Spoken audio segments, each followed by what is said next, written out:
మనం పొద్దున్న లేస్తే ఏం చేస్తూ ఉంటాం? మరి కావాలి కావాలి ఇంకా ఇంకా రావాలి, అవునా? ఇంకా రావాలి. వాళ్ళతో పోలిస్తే మన దగ్గర ఉన్నది చాలా తక్కువే.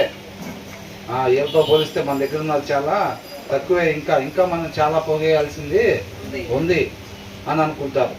చర్చికి వస్తే హల్లెలూయా స్తోత్రం, కానీ బయటికి వెళ్తే మరలా పరుగులు దాని వెనకాలే. మన కరోనా వచ్చిందాక ఎవరు కూడా ఒక్కసారి ప్రశ్న వేసుకున్నది ఎటు పరిగెడుతున్నాం అన్నది ఒకళ్ళు కూడా ప్రశ్న వేసుకున్నది లేదు. కరోనా వచ్చిన దినాన అప్పుడు అయ్యా మనం రాంగ్ రూట్లో వెళ్తున్నట్టున్నామో, ఇది కాదనుకుంటా.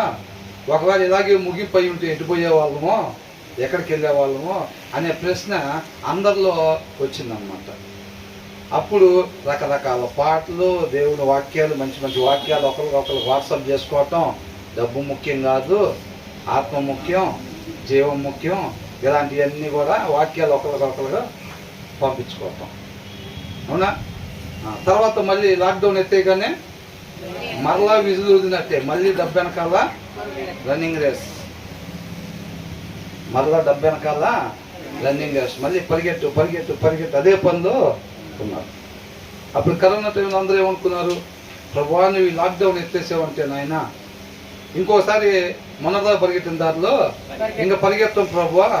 ఇప్పుడు ఎలాగైతే ఇంట్లో కూర్చొని చక్కగా వాక్యం చదువుకుంటా దీని ప్రకారం మనం ఉండాలని చెప్పి మాకు ఎలాగైతే ఆశ కలుగుతుందో, ఇక లాక్డౌన్ ఎత్తేసినా కూడా మేము చక్కగా వాక్యం చదవటం మాత్రం మానుకోము. కుటుంబ సమేతంగా మేము వాక్యం తప్పనిసరిగా చదువుకుంటాం. ఇది చదివినప్పుడు మాకు ఆ రీతిగా ఉండాలని ఆశ కలుగుతుంది. నిన్ను ఆశ్రయిస్తున్నాం ప్రభువా, మాకు సరైన మార్గం చూపించావు. మేము ఇప్పుడు దాకా ఏదైతే మేము పట్టించుకోవాల్సిందని పట్టించుకోలేదు, ఆ మార్గం మాకు చూపించావు ప్రభువా, నీకే స్తోత్రం అంటున్నాం. లాక్డౌన్ ఎత్తగానే 2 రోజులు 3 రోజులు చదువుతారు. తర్వాత మళ్ళీ బైబిల్ యాస్టీస్ కల్మర్లోకి వెళ్ళిపోయింది. పంపించేసి మరలా ఏం చేసాం? మళ్ళీ రన్నింగ్ రేస్. ఆ డబ్బు వెనకాల హోదాలు, పేర్లు, లగ్జరీ లైఫ్లు, అవునా? మన సొంత ఇష్టాలని నెరవేర్చుకోవటం పరిగెత్తడం మొదలుపెట్టి పరిగెడతా ఉంటున్నాం అన్నమాట. మర్చిపోతున్నాం. మళ్ళీ లాక్డౌన్ అనే పదం వినపడంగానే మళ్ళీ కొంత భయం వస్తుంది. సరైన మార్గంలో ఉండేవాళ్ళు మరణానికి భయపడరు ఎవరు కూడా, అవునా?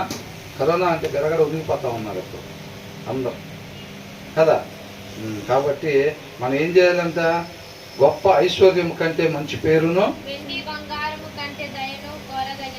ఇక్కడ ఏంటంట మంచి పేరు, ఇంకొకటి దయ మనం